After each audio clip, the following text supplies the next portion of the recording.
बिस्मिल्लाहिर्रहमानिर्रहीम। अस्सलाम वालेकुम। मैं हूं सैयद गुलाम अब्बास और आप देख रहे हैं शराजी ब्रॉडकास्ट। उम्मीद है कि आप तमाम लोग खैरियत से होंगे। आज का जो मेरा मौजू है वो रहेगा हमज़ात से रिलेटेड। जी हाँ, हमारे माशरे में बहुत सारे लोग हैं जो तज़किर हमज़ात का अमल करना चाहते हैं। वो ये चाहते हैं कि आवाज़ भाई कोई ऐसा अमल हो कि हम हमज़ात को तज़किर कर लें, हमज़ात को काबू कर लें। जो लोग हमज़ात को काबू करना चाहते हैं वो ये बात अच्छे तरीके से सोच लें कि दुनिया में कोई भी काम ऐसा नहीं है जो आसानी से हल हो जाए। ये एक ऐसा नायाब अमल है जो एक मौजरिब है।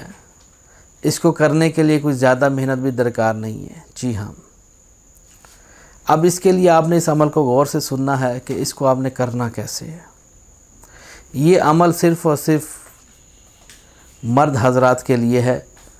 ख़वातीन अगर करना चाहती है, वो ख़वातीन करना चाहती हैं जो जिनके बाल सफ़ेद हो गए हों, यानी कि जिनको आयाम के दिन ना आते हों, वो करना चाहें तो कर सकती हैं। लेकिन बेहतर यही है ख़वातीन ना ही करे तो बेहतर है। और आदमी को चाहिए, आदमी कर सकते हैं इस अमल को। इसके लिए मैं चंद शर्तें आपको बता देता हूँ। तज़किर हमज़ात का अमल है, बहुत ही प्यारा और नूरानी अमल है। सिफली इल्म नहीं है ये, यानी कि काला इल्म नहीं है। इसके लिए आदमी पर चंद शर्तें दरकार होंगी। मुस्तकिल मजाज होना चाहिए आदमी, नीयत का साफ़ होना चाहिए, किरदार उसका अच्छा होना चाहिए और इखलाक उसका बहुत अच्छा हो। ये 2 से 3 शर्तें उसके अंदर होनी चाहिए। जो आखिरी शर्त है कि वो आदमी ज़िना ना करता हो। जी हाँ, बस यही 2-3 शर्तें, उसके बाद इस अमल का आगाज़ कर लीजिए। इस अमल में कोई ज़्यादा खौफ व ख़तरा भी नहीं है। बात आ रही समझ में? जी हाँ। अब आपने इसको करना क्या है, बहुत ही आसान तरीके है। इसको आपने इस अमल को 9 चंदी जुमेरात से इसका आगाज़ करना है, किसी भी महीने। और इसको आपने रोज़ाना एक मुकर्रर वक़्त के अंदर अंदर आपको नमाज इशा के बाद एक टाइम मुकर्रर कर लीजिए कि आपने रात 11 बजे बैठना है या 12 बजे बैठना है। एक वक़्त अंदर अंदर आपने एक ही निशत पे, यानी कि एक ही जगह पे आपने 300 मरतबा सूरत इखलास पढ़नी है। 300 मरतबा सूरत इखलास पढ़नी है। 300 मरतबा अव्वल आखिर आपने 11-11 बार दुरूद इब्राहिमी पढ़ना है।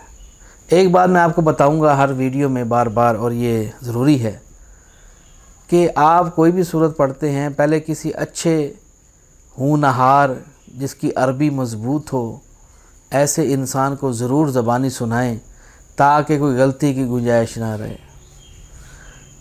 हमारे यहाँ लोग अक्सर गलत कुरान पढ़ते हैं और उनका ये ख्याल होता है कुरान पढ़ेंगे तो हमें अजर अज़ीम मिलेगा। काश ये लोग सोचते समझते और अल्लाह की आयतों पे गौर करते तो ऐसे अल्फाज ना इस्तेमाल करते। कुरान का एक वर्ड भी अगर गलत पढ़ दो तो उसका मतलब तब्दील हो जाता है। अरबी एक ऐसी ज़बान है, तो फिर आप कहते हैं अमल बताने वाला आदमी सही नहीं है। तो मेरे तमाम लोगों से यही तो अलमकास है, गुजारिश है कि आप ये सूरत इखलास या दुरूद पाक आप किसी भी अच्छे आलिम दीन को, जिसकी अरबी अच्छी हो, उसको सुनाएं उसके बाद। और यहाँ पे अक्सर लोग दुरूद पाक गलत पढ़ते हैं। आप बहुत 95% लोग दुरूद पाक गलत पढ़ते हैं। ये बात पहले उनमें हम भी शामिल थे, हम भी ऐसे पढ़ते थे। हम ऐसे पढ़ते थे अल्लाहुम्मा सल्ली अला मुहम्मद व अला आले मुहम्मद कमा सल्लैता अला इब्राहीम व अला आले इब्राहीम इन्नका हमीदुम मजीद, अल्लाहुम्मा बारिक अला मुहम्मद व अला आले मुहम्मद कमा बारकता अला इब्राहीम व अला आले इब्राहीम। इस तरह पढ़ते हैं। ये बिल्कुल गलत तरीका है। इसमें कई गलतियां करेंगे लेकिन आपको समझ नहीं है। जब तक आप अपने ये जो कोई भी कलाम पढ़ते हैं, कोई नूरी पढ़ते हैं, काला पढ़ते हैं, कोई भी है, वो किसी कौम कबीले से कोई उसका कलाम का ताल्लुक़ क्यों ना हो, आप किसी भी दुनिया का कलाम पढ़ें, किसी भी मज़हब धर्म का कलाम पढ़ें, तो पहली जो चीज़ है भाई, सही बोलोगे तो अगले को समझाओगे ये है या नहीं। अब आप तोतला बन जाइए, अगले को क्या समझ आएगी, यार ये क्या कह रहा है। इसी तरह कोई भी मखलूक आप कोई कलाम पढ़ते हैं उनको हाजिर करने के लिए, तो वो कहते हैं ये तो हमारे साथ मजाक कर रहा है। ये बड़ी काम की बात है जो आपको कुतब में नहीं मिलने वाली। तो आपने बिस्मिल्लाहिर्रहमानिर्रहीम अल्लाहुम्मा सल्ली अला मुहम्मद व अला आलि मुहम्मद कमा सल्लैता अला इब्राहीम व अला आलि इब्राहीम इन्नका हमीदुम मजीद अल्लाहुम्मा बारिक अला मुहम्मद व अला आलि मुहम्मद कमा बारकता अला इब्राहीम व अला आलि इब्राहीम इन्नका हमीदुम मजीद। ये दुरूद इब्राहीमी है। आप चाहें अल्लाहुम्मा सल्ली अला मुहम्मद व अला आलि मुहम्मद, आप ये भी पढ़ सकते हैं। दुरूद तंजीना भी पढ़ सकते हैं, दुरूद ताज भी पढ़ सकते हैं। बहुत सारे दुरूद दिए गए हैं।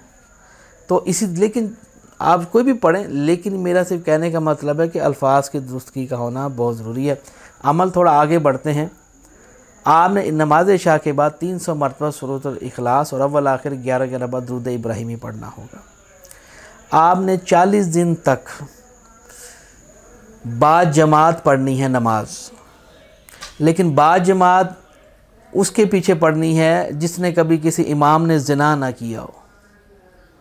ज़ानी बंदे के पीछे अगर कोई भी इमाम है, मस्जिद में नमाज पढ़ाता है, तो अगर वो कहीं पे ज़िना में मुब्तला है तो यूँ समझ लीजिए ये अमल बिल्कुल बातिल होगा। तो अगर आपको शक हो, ऐसे आपको कोई इमाम ना मिल रहा हो, अब आदमी को तो नहीं पता इस मस्जिद में जो इमाम साहब हैं वो गलत काम तो नहीं करते, तो बेहतरीन जो तरीका, आप अपना एक कमरा बनाएं मस्जिद टाइप, अपना खूबसूरत प्यारा सा कमरा बनाएं। अगर अमलियात की दुनिया में आना चाहते हैं, खूबसूरत सा प्यारा सा बेहतरीन अल्लाह सुब्हाना ताला के नाम कंधा कराए जाएं। तो जैसे कि मैंने अपने बनाया हुआ है, मैंने आपको दिखाया भी था। तो इसी तरीके से वहाँ पे आप सुकून से नमाज भी पढ़ सकेंगे, आपको छेड़ने वाला भी कोई नहीं होगा। बात आ रही समझ में? तो इसी तरीके से आप अल्लाह सुब्हाना ताला की नमाज अदा करें 40 दिन तक। 40 दिन तक आपने नमाज अदा करनी है। अव्वल तो बाद जमात होनी चाहिए जो पहली प्रायोरिटी है, लेकिन अगर ऐसे इमाम साहब मिल जाते हैं आपको, जो मतलब कि ज़िंदगी में जिन्होंने जो गलत काम ना करते हों, अच्छे भी होते होंगे, अगर कन्फर्म होने पे आप पढ़ सकते हैं फिर ठीक है। 40 दिन मुसलसल आपने नमाज अदा करनी है, पंचगाना 5 वक़्त की। चाहें तो इकट्ठे भी मिला के पढ़ सकते हैं, लेकिन पढ़नी ज़रूर है। आना माफ़ी मुश्किल, माफ़ी नहीं है। अगर इस तज़कीर हमज़ात को अगर आप लोग पाना चाहते हैं, अब इसके लिए आपने नमाज इशा के बाद आपने इसी तरीके से रोज़ाना आपने एक विर्द रखना है सूरत इखलास का 300 मरतबा। अब जब 40 रोज़ पूरे हो जाएंगे, नागा ना हो, ठीक है। बाद लोग कहेंगे बाज़ भाई कि हमने एक दिन छोड़ दिया था, मैं लेट हो गया था, तो ये हो गया था। भाई ये कोई मजाक नहीं है, ये कोई कमरा इम्तिहान नहीं है जहाँ पे आप थोड़ी देर लेट हो जाएंगे तो जुर्माना दे के दोबारा बैठ जाएंगे। ये वो चीज़ नहीं है। हर चीज़ का एक लेवल है, एक तरीक़ाकार है। तो अब आपने क्या करना है, जब 40 दिन मुकम्मल हो जाएंगे तो उसके बाद आपने ये स्क्रीन पे एक आपको तावीज़ दिखाया जा रहा है, इसको आतिशी चाल से पुर करना है। अब ये आतिशी चाल क्या होता है, आप यूट्यूब खोलें, उस पर लिखें आतिशी चाल तावीज़ात के बारे में क्या मालूमात हैं, आपको मिल जाएगी। आतिशी चाल तावीज़ क्या है, अब वो मैं आपको अलग से नहीं बताने वाला। पूछना चाहेंगे पर्सनल तो उसकी फिर मेरी फ़ीस होगी। आप बेहतर ये यूट्यूब से ख़ुद ही सर्च कर लें। अब आपको इस तावीज़ को आतिशी चाल से पुर करना है, लेकिन तावीज़ लिखने से पहले आपको क्या करना है, इसको लिखना कब है, कौन सी जगह लिखना है, पहले तो ज़हन में रखिए कि 40 दिन आपने पूरे कर लिए। 41वें रोज़ आप जाएंगे किसी तालाब पे, सुबह सुबह के टाइम नमाज फ़जर के बाद चले जाइए, किसी तालाब पे जाइए या किसी नहर के पे जाइए, आब रवा यानी कि चलता हुआ बहता हुआ पानी, वहाँ पे चले जाइए और आपने 7000 मरतबा अल्लाहु समद अल्लाहु समद, एक लफ्ज़ पढ़ते हैं अल्लाहु समद, बड़ा फ़र्क है। लफ्ज़ है अल्लाह, देखो मोटाई आ रही है, ठीक है ना, अल्लाह अल्लाह अल्लाह अल्लाह, फ़र्क है, बहुत फ़र्क है। बात आ रही है। बेहतरीन जो आप जितना अच्छे तरीके से अंदाज में पढ़ेंगे उतनी ही अमल में तासीर पैदा होती। बात आ रही समझ में? हाँ जी। तो 7000 मरतबा अल्लाहुस्समद आपने पढ़ना है और अव्वल आखिर 11 बार दुरूद इब्राहिमी पढ़ना है किसी भी तालाब या किसी नहर के या दरिया के नज़दीक। फिर आपने ये तावीज़ लिखना है। ये तावीज़ आप लिख लें, अगर इसको ज़ाफ़रान से लिखा जाए तो और सवाद है मुश्क के साथ। जो लोग तावीज़ात का काम करते हैं वो समझ गए होंगे कि मैं किस मुतालिक बात कर रहा हूँ। तो इसको आपने लिख लेना है और इसी तरीके से इसको आपने लिख के आपने इसको तालाब में छोड़ देना है। रोज़ाना आपने इस अमल को करते रहना है। तकरीबन को इस अमल को आप करेंगे 5 दिन मुसलसल, 5 दिन इसको मुसलसल आप करते रहेंगे। 40 दिन के बाद तालाब पे आप जाया करेंगे, लेकिन 5 दिन आप रोज़े रखेंगे। और जो 40 दिन वाला अमल बताया है उसमें आप पहले 1 हफ़्ता पहले परहेज़ जलाली और जमाली करेंगे। उसमें भी यानी कि उसमें चलो अगर रोज़े नहीं रख सकते 40 दिन तो, लेकिन ये है कि हर किस्म गोश्त, मछली, अंडा वगैरह, मेरा एक वीडियो बना हुआ है परहेज़ जलाली और जमाली, आप वो पहले देखिए कि उसमें कौन सी एहतियात है। ठीक है, तो अब आपने इसको 7000 मरतबा अल्लाहुस्समद किनारे के नज़दीक बैठ के, समंदर के नज़दीक बैठ के, नहर के करीब बैठ के आपने इसको पढ़ना है। उसके बाद एक तावीज़ लिखना है जो आपको स्क्रीन पर दिखाया जा रहा है। इसको अच्छी चाल से पुर करना है ज़ाफ़रान से, और करने के बाद आप इसको जाके बहा देंगे, इसको रख देंगे वहाँ पे पानी के ऊपर। 5 दिन मुसलसल करेंगे। 6ठे दिन या हो सकता है 5वें दिन आपको तन्हाई में किसी आदमी से मुलाकात होगी जो बिल्कुल आपकी तरह का होगा, हू बहू टू कॉपी। और वो हो सकता है ये मुलाकात किसी तन्हाई में होगी, हो सकता है घर में हो जाए, हो सकता है कहीं बाज़ार में हो जाए, किसी वीरान जगह पे हो जाए, लेकिन होगी ज़रूर मुलाकात। जब आपकी मुलाकात होगी तो वो आपसे पूछेगा, ऐ खुदावंद बंदे बता तूने मुझे किस लिए याद किया, क्यों बुलाया। तो आपने उससे ये बड़े ताज़ीम के साथ बात करनी है कि मैंने तुम्हें इसलिए बुलाया ताकि मैं लोगों की मदद करना चाहता हूँ जायज़, और जब भी मैं तुम्हें बुलाऊँ तुम फ़ौरन चले आओ। फिर वो आप पे कुछ शर्तें आयद करेगा, यानी कि मैं यूँ समझाता हूँ, शर्तें कुछ यूँ आयद करेगा कि तुम मुझे पेट भर के खाना खिला सकते हो, क्या तुम मुझे रोज़ाना इतनी रोटियां दे सकते हो, क्या तुम मेरा पेट भर सकते हो। अब जो बेवकूफ़ लोग होगा, जो बेवकूफ़ आदमी होते हैं, वो कहेंगे जी जी जी मैं कर लूँगा। ऐसे लोग अपने आप कभी भी हमज़ात को रजा नहीं सकते, आप कभी भी हमज़ात की भूख नहीं मिटा सकते। आप इस कुल कायनात की रोटियां भी उसके आगे रख देंगे, वो भी खा जाएगा और फिर कहेगा अभी भी मुझे भूख है। तो इसी तरीके से हमज़ात की ऐसी शर्त बिल्कुल कोई नहीं माननी चाहिए जो आप कल को पूरा ना कर सकें। इसलिए कहते हैं उस पीरो मुर्शिद की तालीमात होना बहुत ज़रूरी है। आपको इसलिए कहते हैं कि पहले आप तालीम हासिल करें। ये जो शॉर्टकट के हमारे जो पाकिस्तानी भाई बहन हैं, तो ये ना शॉर्टकट के चक्करों में होते हैं, शॉर्टकट। तो इसलिए आज देख लें क्या अंजाम हुआ पड़ा है। तो शॉर्टकट ना जाइए, मेहनत कीजिए, मेहनत में अज़मत है। आप मेहनत कीजिए। अल्लाह भी उसको हबीबुल्लाह कहता है। अल्लाह कहता है मेरा दोस्त है हबीबुल्लाह, वो मेरा दोस्त है। आप दोस्तों मेहनत के बगैर कुछ नहीं होता दुनिया में। कायदे आज़म ने मेहनत की थी, देखेंगे पूरा पाकिस्तान आपको दे गए फ्री में। तो इसी तरीके से जिस तरह के हमारे करतूत हैं, ये मुल्क मिलना नहीं चाहिए था वैसे देखा जाए तो। मैं ये बात एक सच कर रहा हूँ मैं आपके साथ। लेकिन चलो अगर आपको मिल ही गया है तो मेरे अपने लोगों से गुजारिश है, अमल भी दिल से करें, खलूस से करें। अगर खलूस होगा तो मज़ा है। तो ये आपने हमज़ात से थारी वो शर्तें उसकी बिल्कुल कोई ना माने, उसको जी ये मेरे लिए मुमकिन नहीं है, ये भी मेरे लिए मुमकिन, मैं इंसान हूँ, गलती कर सकता हूँ। आखिरकार वो आपकी बात मान जाएगा। फिर आप उसे हाज़री का तरीका पूछें, वो आपको हाज़री का तरीका बताएगा। अब आपने उस हाज़री के तरीके को अच्छे तरीके से पूछ लेना है और आपने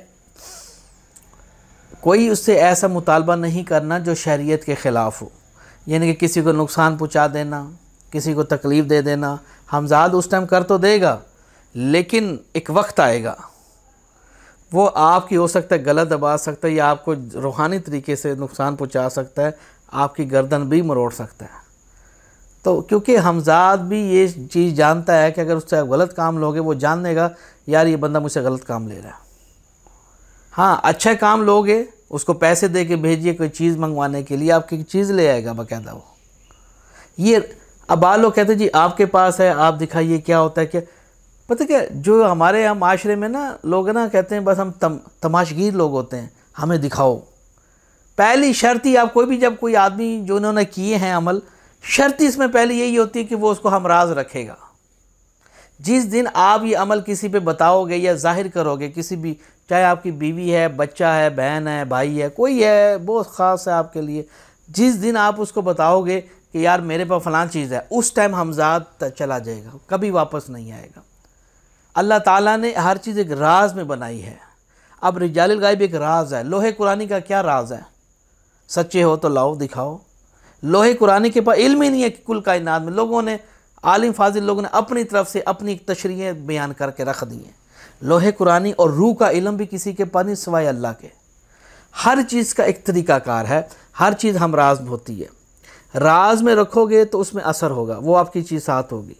जिस दिन आप इसको बता दोगे उस दिन ख़त्म हो जाएगा सिलसिला। तो दोस्तों ये हमजात का अमल है, आप इसको कर सकते हैं, अपनी किस्मत आजमा सकते हैं। अगर फिर भी भाई हैं कुछ हमारे प्यारे प्यारे मीठे मीठे इस्लामी भाई हैं, अगर किसी को कोई भी मसला दरकार आता है तो मेरे तमाम लोगों से यही तो कहना है, आप पहले तालीमात लें। देखें, थोड़ी सी रकम भर लेने से इंसान पूरी उम्र खाता ही रहता है, लाखों करोड़ों रुपए खा जाता है देखा जाए तो अगर आपको कहीं से सही और साले इल्म मिलता है अमलियात की दुनिया में, ये किताबें पढ़ पढ़ के लेकिन हासिल कुछ नहीं है, तो बेहतरीन हल है कि आप चाहें, अगर कोई आपका कोई पीर मुर्शिद है उससे मालूमात लें, उसके बाद इसको कर सकते हैं। अगर आप हमसे मालूमात लेना चाहते हैं तो जो आउट ऑफ कंट्री के जो लोग हैं, नौकरी करते हैं, वो भी कर सकते हैं इस अमल को। ये बात नहीं है कि नहीं कर सकते, वो भी कर सकते हैं, लेकिन पहले तालीमात होनी चाहिए। महीना 2 महीने 3 महीने मेरी तालीमात, लोग स्टूडेंट मुझसे पढ़ रहे हैं, तो आप पहले तालीमात लें, हदिया वगैरह पेड करेंगे, तो उसके बाद में इंशाल्लाह ताला हदिया लेते हैं, उसको हलाल करते हैं, हराम नहीं करते दूसरे लोगों की तरह कि भाई बस पैसे दे दिए, बस आप इतनी दफ़ा ये पढ़ें, 6 दिन बाद जिन्ना आ रहा है, 4 दिन बाद शीला परी आ रही है। ये दुनिया का सबसे बड़ा झूठ है। तो इसलिए आप किसी से हदिया लेते हैं तो आप उस काम को सरअंजाम दें, उसको ईमानदारी के उसको सिखाएं। जब एक बच्चा कहीं स्कूल जाता है किसी जगह पे भी, तो आप जब फ़ीस भरते हैं तो साफ सी बात है, तो जो उस्ताज़ा हैं मेहनत करते हैं बच्चे के ऊपर ताकि इसको कुछ सीखने को मिल जाए। तो आपको अगर सीखना है, ख़वातीन के भी अमल हैं, जेंट्स के भी अमल हैं, तो वो हदिये के साथ आप रब्ता कर सकते हैं। हम आज का वीडियो क्लोज़ करना चाहेंगे, इंशाल्लाह फिर नेक्स्ट हाज़िर हूँगा। हमजात का अमल है, देखते रहिए शराजी ब्रॉडकास्ट। अल्लाह हाफ़िज़।